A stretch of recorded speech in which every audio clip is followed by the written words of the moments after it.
Почитувани, доаѓа времето на Македонија.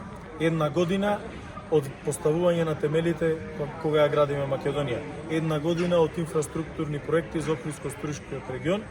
Инфраструктурата поврзана со автопатското решение Охрид-Кичево и начинот на експресно на кој што се гради веќе го гледаме уште во првата година и пуштените 20 на километри.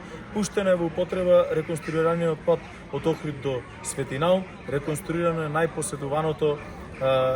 најпосетуваниот музеј на вода на Охридската ривиера, а тоа е музеот на коските, кој што има најголем број на туристи. Секако дека тука е за нас битно и договорот со туристичкиот оператор за носење на 40.000 германски туристи во периодот кога не е сезона, односно во периодот од февруари до јуни.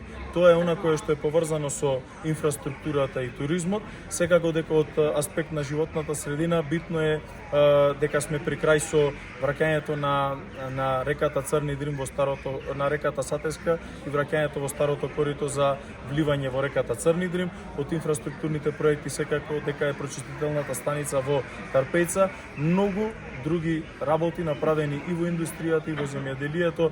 Пензионерите ги добија 5.000 денари и останати работи кои што покажуваат дека навистина се грижиме за иднината на граѓаните на Македонија. И благодарам.